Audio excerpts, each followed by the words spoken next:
반갑습니다. 세아 성도 여러분, 이제 우리 마음을 모아 우리 3일밤 예배 하나님 앞에 정성을 다해 드리겠습니다. 우리 먼저 찬송가 279장 찬송하시겠습니다.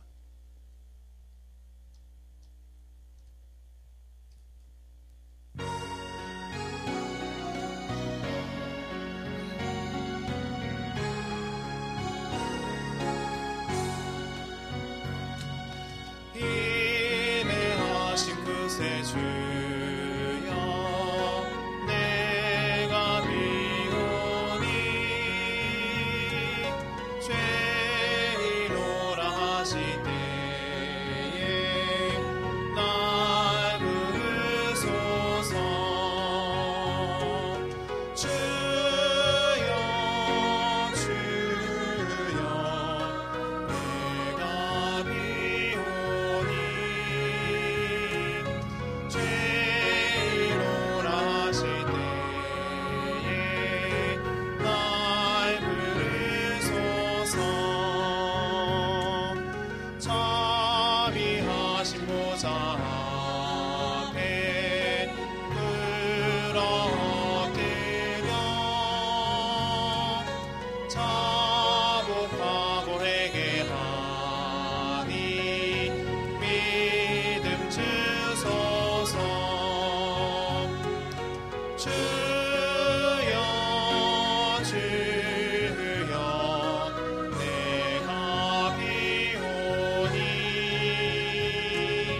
죄인오라 하실 때에 날 부르소서. 주의 공로 의지하여 주께 가오니 상한 마음이 고치시고 구원하소서. 주여 주여 내가 비오니 죄인오라 하실 때에 날 부르소서. 반복해는 우리 주여 위로하소서. 우리 주와 같으시니 어디 있을까. 주여 주여 내가 비오니 죄인오라 하실 때에 날 부르소서.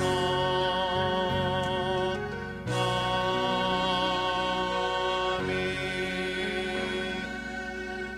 다같이 신앙 고백하시겠습니다. 전능하사 천지를 만드신 하나님 아버지를 내가 믿사오며 그 외아들 우리 주 예수 그리스도를 믿사오니 이는 성령으로 잉태하사 동정녀 마리에게 나시고 본디오 빌라도에게 고난을 받사 십자가에 못 박혀 죽으시고 장사한 지 사흘 만에 죽은 자 가운데서 다시 살아나시며 하늘에 오르사 전능하신 하나님 우편에 앉아 계시다가 저희로서 산 자와 죽은 자를 심판하러 오시리라. 성령을 믿사오며 거룩한 공회와 성도가 서로 교통하는 것과 죄를 사하여 주시는 것과 몸이 다시 사는 것과 영원히 사는 것을 믿사옵나이다. 아멘. 찬송가 432장 찬양하시겠습니다. 찬송가 432장입니다.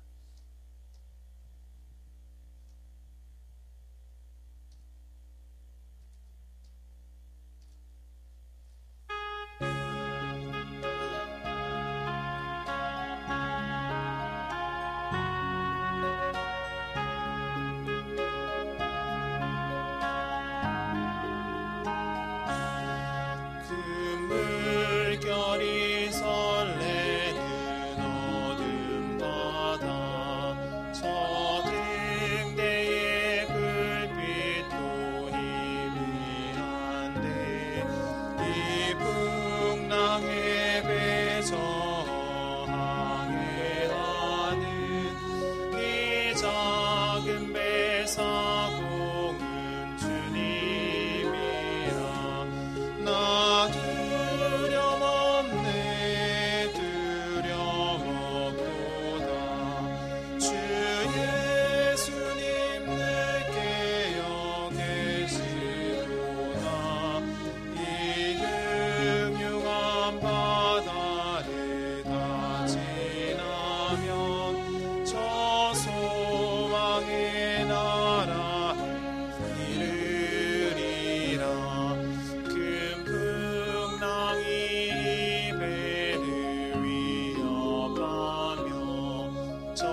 계시도다. 이 흉흉한 바다를 다 지나면 저 소망의 나라에 이르리라. 큰 소리로 물결을 명하시면 이 바다는 고요히 잠자리라. 저 동력이 환하게 밝아올 때 나 주 함께 이 바다 건너가. 나 두려움 없네, 두려움 없도다. 주 예수님 늘 깨어 계시도다. 이 흉흉한 바다를 다 지나면 저 소망의 나라에 이르리라. 기도하시겠습니다. 거룩하고 존귀하신 여호와 하나님, 하나님의 이름을 찬양하며 주님께 예배로 나아갑니다. 하나님 말씀으로 온 우주 만물을 창조하시고 또한 인간을 만드시고 지금도 그 인간의 역사 가운데 모든 것을 질서 가운데 운행하시는 전능하신 하나님임을 고백합니다. 거룩하신 하나님, 이 시간 우리 새한교회 모든 성도들의 예배를 받아주시고, 하나님, 우리 새한교회 모든 성도들이 하나님께서 찾으시는 그 예배자가 되어지기를 간절히 바라고 소원합니다. 하나님, 뜻하지 않은 이 긴 팬데믹 기간을 보내며 우리가 하나님을 더욱더 의지하며 소망하기를 간절히 바라고 원합니다. 짧게 끝날 것만 같았던 이 기간이 1년이라는 시간이 넘어가고 언제 끝날지 모르는 그런 두려움이 우리에게 있을지라도 모든 것을 주장하시고 모든 것을 질서 가운데 운행하시는 여호와 하나님께서 다시금 우리에게 예전에 누렸던 그 예배의 기쁨과 성도의 교제를 허락하실 줄 믿사오니, 하나님, 우리의 믿음이 흔들리지 않고 오히려 더 굳건하여져서 이럴 때일수록 하나님을 더욱 예배하고 하나님을 의지하는 우리 사는 모든 성도들 될 수 있도록 복의 복을 더하여 주시옵소서. 하나님, 사순절의 기간을 지나며 우리 주님께서 당하신 그 고난을 기억하기를 소원합니다. 하나님, 이 땅 가운데 우리가 우리 주님의 그 발자취를 쫓으며 주님께서 주신 그 십자가를 우리 또한 지며 하나님과 동행하며 살아가기를 소원하오니, 하나님, 오늘 이 시간 드려지는 예배를 받아주시고 특별히 말씀 가운데 복을 주셔서 그 말씀으로 인해서 하나님을 더욱더 알며 하나님을 사랑하고 이웃을 섬기는 우리 모두가 되어지기를 간절히 소원하고 바랍니다. 하나님께 드려지는 이 예배의 시간 아버지께서만 온전히 좌정하시고 주인이 되어주시기를 소원하고 바랍니다. 감사드리며 예수님의 이름으로 기도했습니다. 아멘.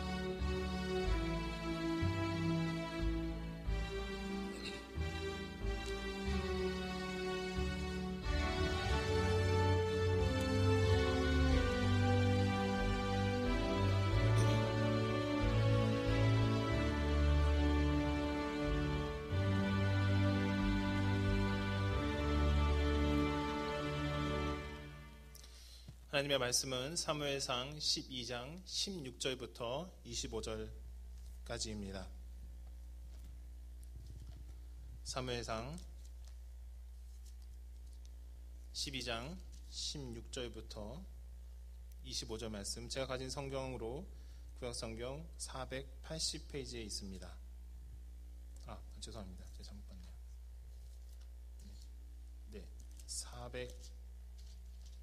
네, 425페이지입니다. 사무엘상 12장 16절부터 25절까지 제가 읽도록 하겠습니다. 너희는 이제 가만히 서서 여호와께서 너희 목전에서 행하시는 이 큰 일을 보라. 오늘은 밀 베는 때가 아니냐. 내가 여호와께 아뢰리니 여호와께서 우레와 비를 보내사 너희가 왕을 구하니 곧 여호와의 목전에서 범한 죄악이 큼을 너희에게 밝히 알게 하시리라. 이에 사무엘이 여호와께 아뢰매 여호와께서 그날에 우레와 비를 보내시니 모든 백성이 여호와와 사무엘을 크게 두려워하니라. 모든 백성이 사무엘에게 이르되 당신의 종들을 위하여 당신의 하나님 여호와께 기도하여 우리가 죽지 않게 하소서. 우리가 우리의 모든 죄에 왕을 구하는 악을 더하였나이다. 사무엘이 백성에게 이르되 두려워하지 말라. 너희가 과연 이 모든 악을 행하였으나 여호와를 따르는 데에서 돌아서지 말고 오직 너희 마음을 다하여 여호와를 섬기라. 돌아서서 유익하게도 못하며 구원하지도 못하는 헛된 것을 따르지 말라. 그들은 헛되니라. 여호와께서는 너희를 자기 백성으로 삼으신 것을 기뻐하셨으므로 여호와께서는 그의 크신 이름을 위해서라도 자기 백성을 버리지 아니하실 것이요 나는 너희를 위하여 기도하기를 쉬는 죄를 여호와 앞에 결단코 범하지 아니하고 선하고 의로운 길을 너희에게 가르칠 것인즉 너희는 여호와께서 너희를 위하여 행하신 그 큰 일을 생각하여 오직 그를 경외하며 너희의 마음을 다하여 진실이 섬기라. 만일 너희가 여전히 악을 행하면 너희와 너희 왕이 다 멸망하리라. 아멘.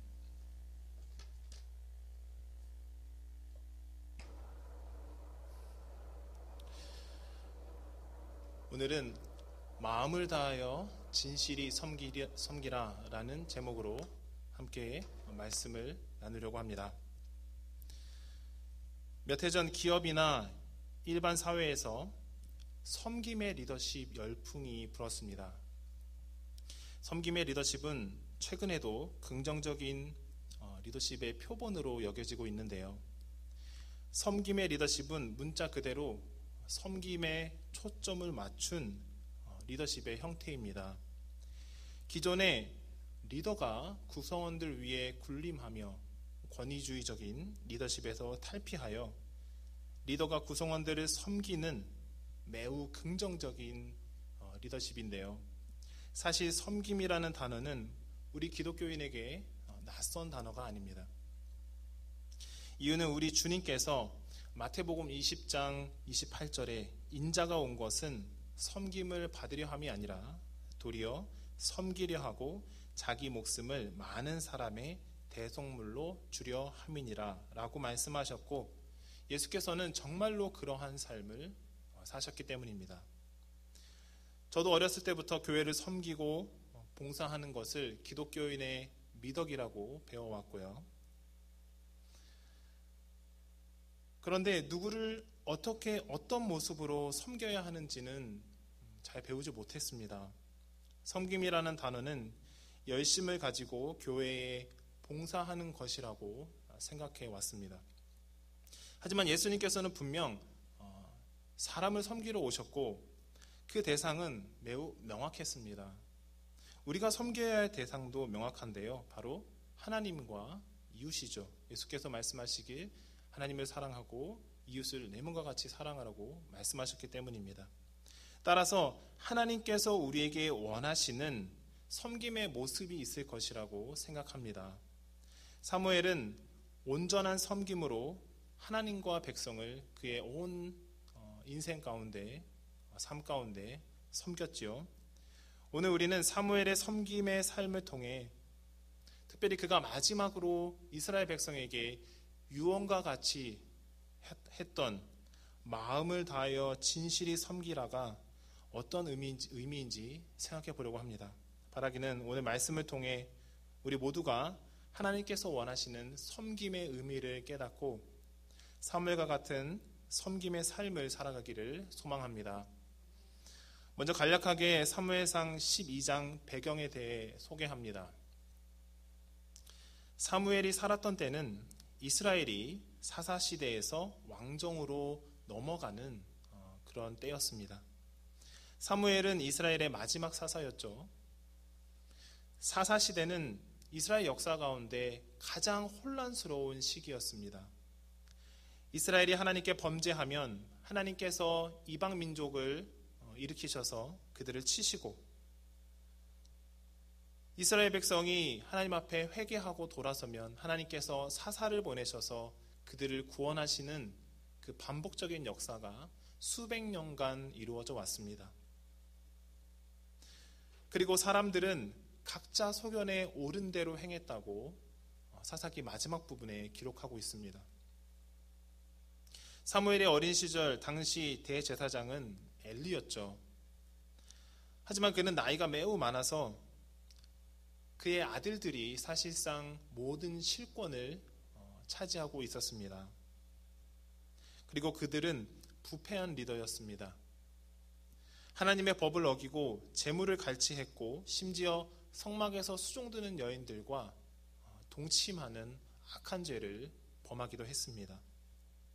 그러던 중 블레셋과 전쟁이 일어나고 그 전쟁에서 엘리의 두 아들들이 죽임을 당하고 여호와의 궤가 블레셋 적국에게 빼앗겼다는 소식을 접한 엘리 또한 죽고 맙니다.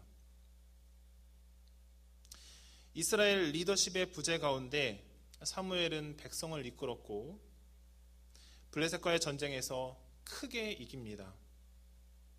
그리고 사무엘은 명실상부 이스라엘의 사사이자 대제사장이 되었지요.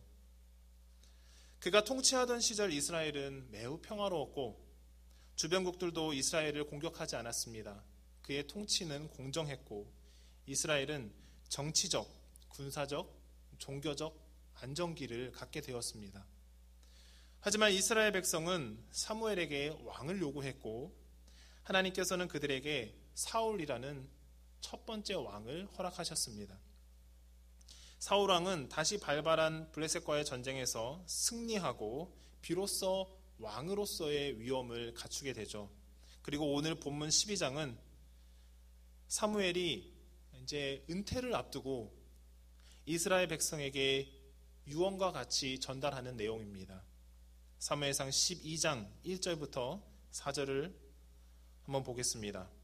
사무엘이 온 이스라엘에게 이르되 보라 너희가 내게 한 말을 내가 다 듣고 너희 위에 왕을 세웠더니 이제 왕이 너희 앞에 출입하느니라. 보라 나는 늙어 머리가 휘어졌고 내 아들도 너희와 함께 있느니라. 내가 어려서부터 오늘까지 너희 앞에 출입하였거니와 내가 여기 있나니 여호와 앞과 그의 기름 부음을 받은 자 앞에서 내게 대하여 증언하라. 내가 누구의 소를 빼앗았느냐 누구의 나귀를 빼앗았느냐 누구를 속였느냐 누구를 압제하였느냐 내 눈을 흐리게 하는 뇌물을 누구의 손에서 받았느냐 그리하였으면 내가 그것을 너희에게 갚으리라 하니 그들이 이르되 당신이 우리를 속이지 아니하였고 압제하지 아니하였고 누구의 손에서든지 아무것도 빼앗은 것이 없나이다 하니라. 하나님께서 원하시는 섬김의 모습을 사무엘의 말에서 찾을 수 있습니다. 그것은 바로 내가 막대해도 되는 사람들을 선대하는 것인데요. 흔히 우리는 갑과 을의 관계라는 말을 자주 씁니다. 갑은 권력을 가지고 을의 것을 빼앗기도 하고 심지어 정신적, 육체적 모욕을 주기도 합니다. 물론 모든 권한을 가진 사람이 다 그렇지는 않지만 인류의 역사를 보고 한데 많은 경우 권력을 가진 사람이 피지배계층을 괴롭히고 그들의 것을 빼앗은 적이 너무나도 많지요.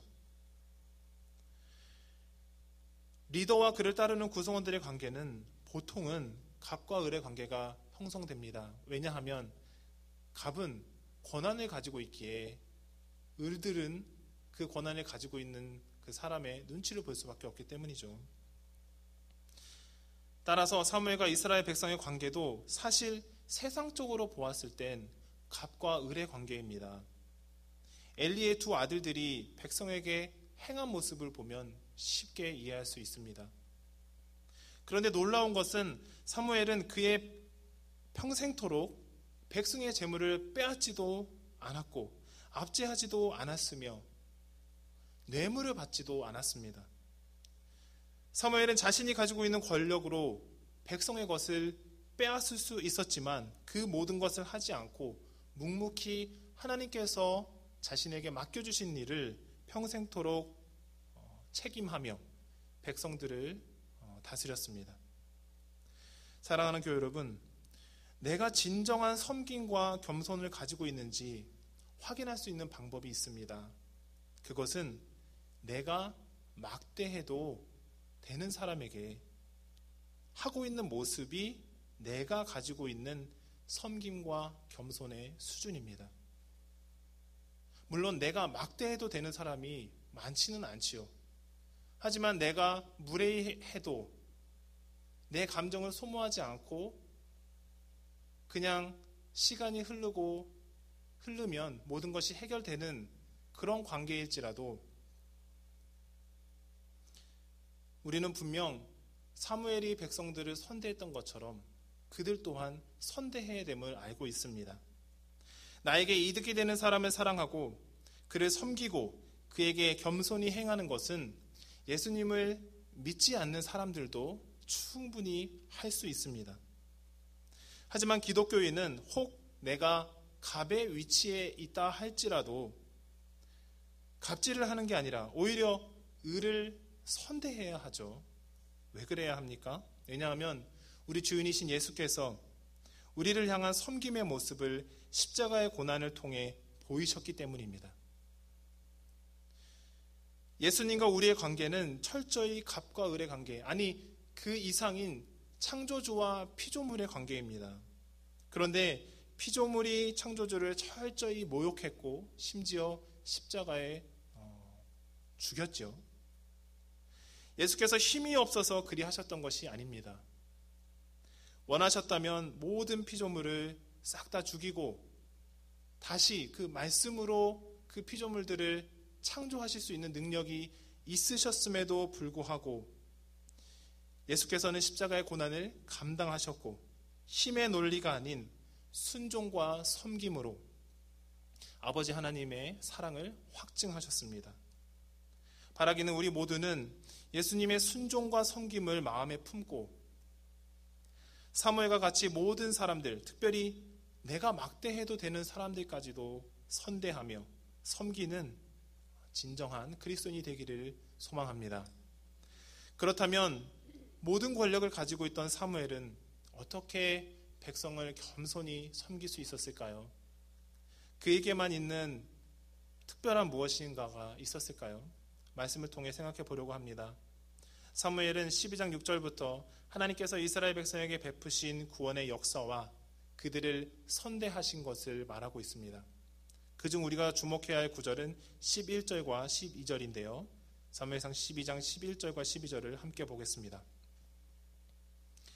여호와께서 여룻바알과 베단과 입다와 나 사무엘을 보내사 너희를 사방 원수의 손에서 건져내사 너희에게 안전하게 살게 하셨거늘 너희가 암몬 자손의 왕 나하스가 너희를 치러옴을 보고 너희 하나님 여호와께서는 너희의 왕이 되심에도 불구하고 너희가 내게 이르기를 우리를 다스릴 왕이 있어야 하겠다 하였도다. 사무엘의 말에서 백성과 사무엘이 다른 생각을 가지고 있다는 것을 발견할 수 있습니다. 그것은 바로 사무엘은 이스라엘의 왕이 여호와 하나님이시고 이스라엘 백성은 이스라엘의 왕이 없다고 생각하고 있었습니다. 이것은 어마어마한 차이인데요.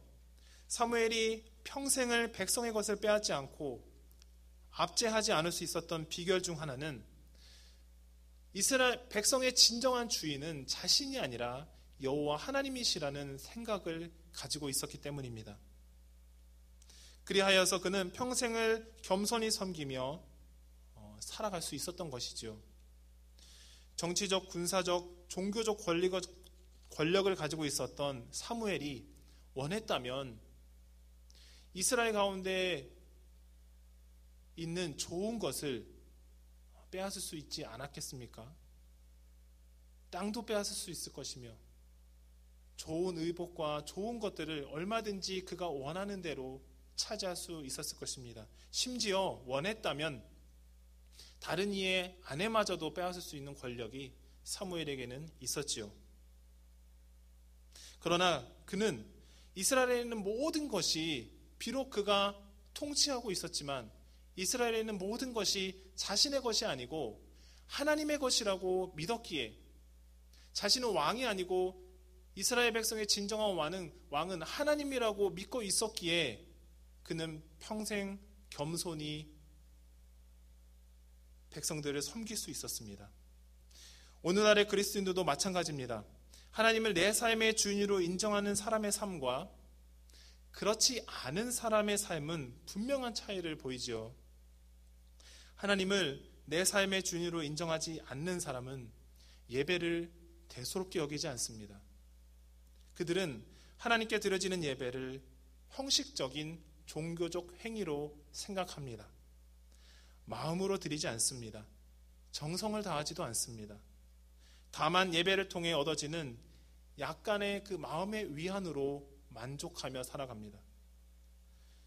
하나님을 이 세상에서 잘 되고 잘 먹고 잘 사는 하나의 도구로 생각합니다.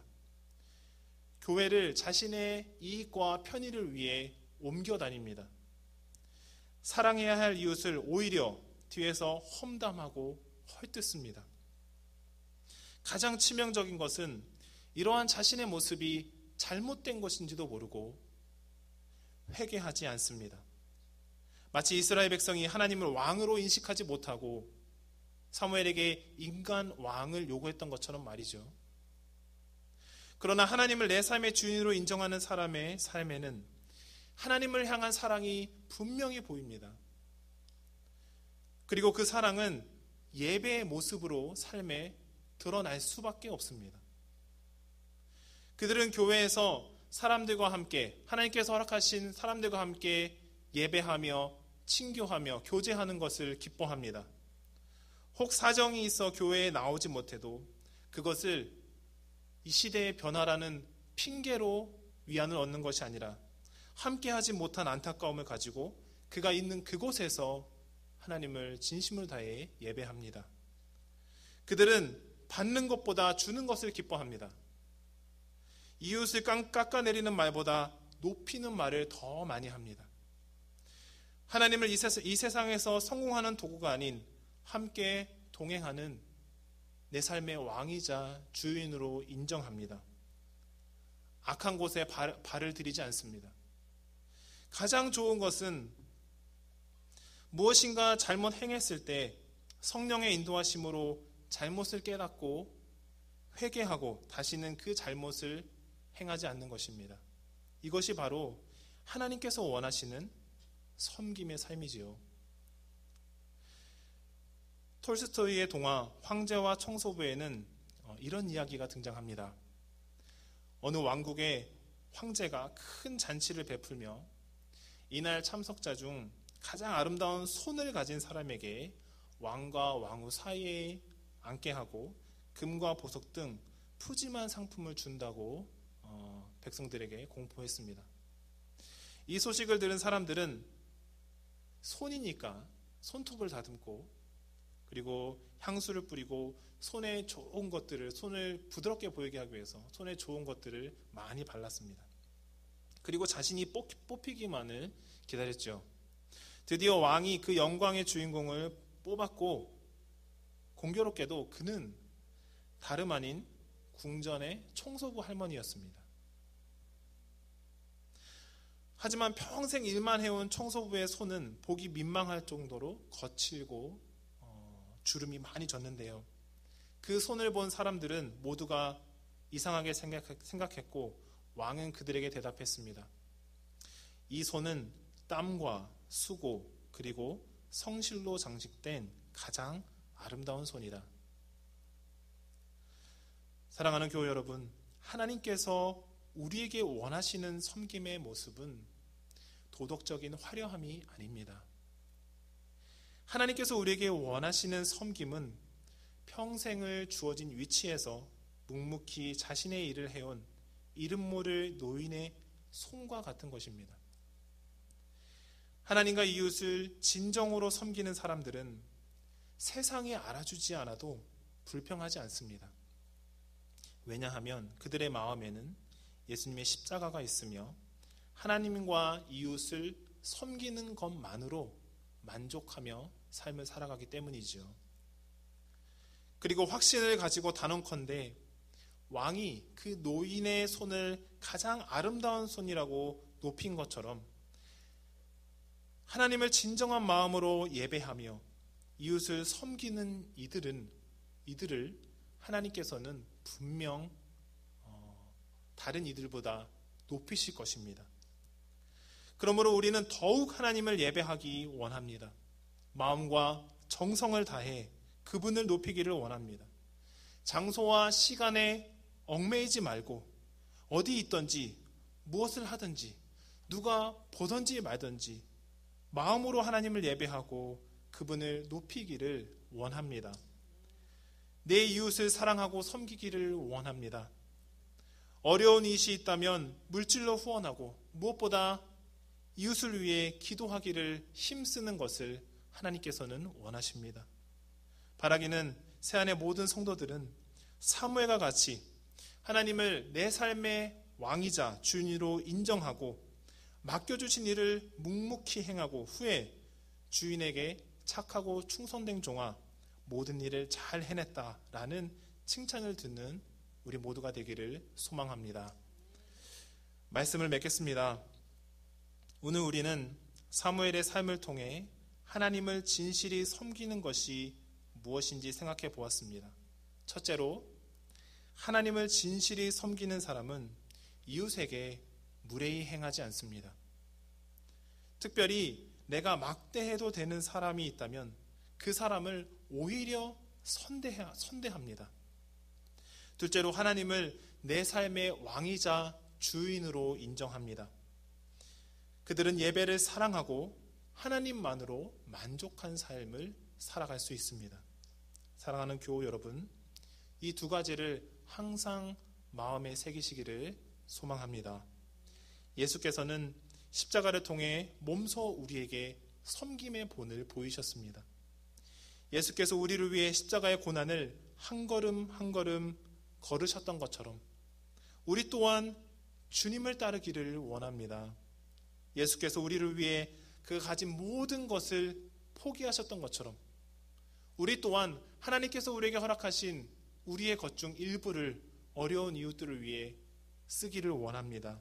그러할 때에 마음을 다하여 진실히 하나님을 섬기는 의미가 우리의 마음과 삶에 새겨질 것입니다. 하나님을 진실히 섬기는 삶과 이웃을 사랑하는 마음이 오늘 우리 삶 가운데 풍성하기를 간절히 바라고 소원합니다. 기도하겠습니다. 거룩하신 하나님, 은혜와 사랑에 감사합니다. 하나님 말씀으로 온 우주 만물을 창조하셨고 우리가 가지고 있는 모든 것이 하나님께로부터 온 것임을 우리가 알고 있습니다. 우리의 생명마저도 하나님의 것임을 알고 있습니다. 그런데 주님, 우리는 우리의 삶이 고단하고 바쁘다는 핑계로 하나님을 예배하는 그 시간을 등한시 여기는 경우가 종종 있습니다. 아버지 하나님, 그런 마음을 갖고 있었다면, 혹 그런 삶이 우리의 모습에 부분적으로라도 드러난다면 주님, 성령께서 깨닫게 하시고 하나님 회개하게 하여 주시옵소서. 하나님을 사랑하고 하나님을 예배하는 것이 그리스도인이 가질 수 있는 가장 큰 특권인데 그 특권됨을 모른다면 우리의 인생은 너무나도 허무할 것 같습니다. 하나님을 예배하는 것에 우리의 모든 힘을 다하게 하시고 우리의 모든 것을 주님께 드릴 수 있도록 도와주시옵소서. 또한 내 이웃을 내 몸과 같이 사랑하라고 말씀하셨던 우리 주님의 그 말씀을 기억하며 하나님께서 우리에게 주신 것이 그 모든 것이 하나님의 것인데 하나님, 그것을 어려운 이웃들에게 나누기를 소원합니다. 입술로만 사랑하는 것이 아니고 우리의 삶과 우리의 마음으로 그 이웃들을 사랑할 수 있는 믿음과 용기와 지혜를 허락하여 주시옵소서. 아버지 하나님, 그래서 하나님을 진실히 섬긴다는 의미가 우리의 마음과 우리의 삶에 나타내어지기를 간절히 바라고 원합니다. 감사드리며 예수님의 이름으로 기도했습니다. 아멘. 찬송가 383장 찬양하시겠습니다.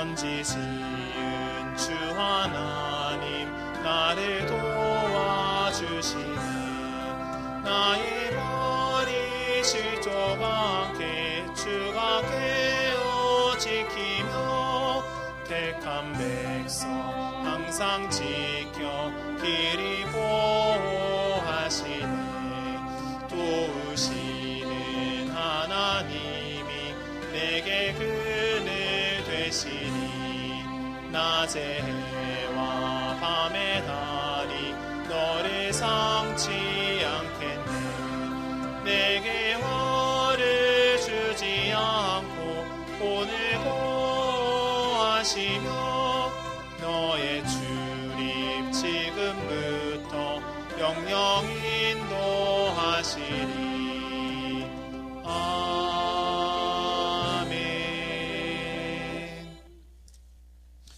교회 소식 전하겠습니다. 교회 소식은 주보를 참조해 주시고요. 코로나 확진자가 빠르게 줄고 있다는 반가운 소식이 들리지만 그래도 끝까지 방심하지 않고 모든 그런 바이러스의 위협으로부터 안전하고 건강하게 지내셨으면 좋겠습니다.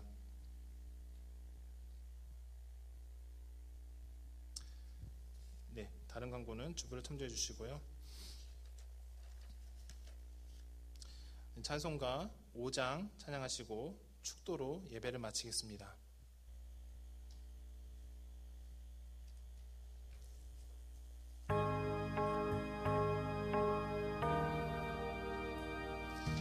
이 천지가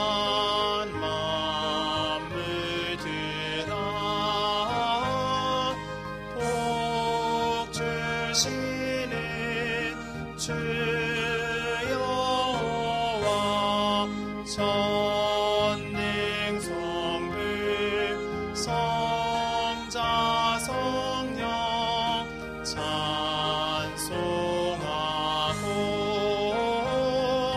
찬송하세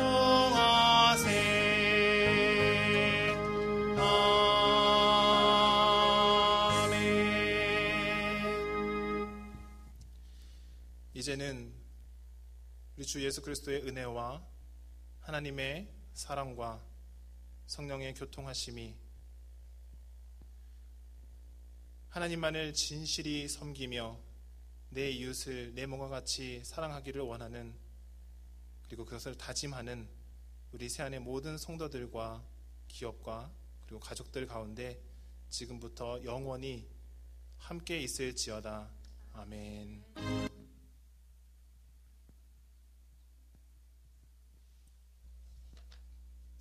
감사합니다. 예배를 마치겠습니다.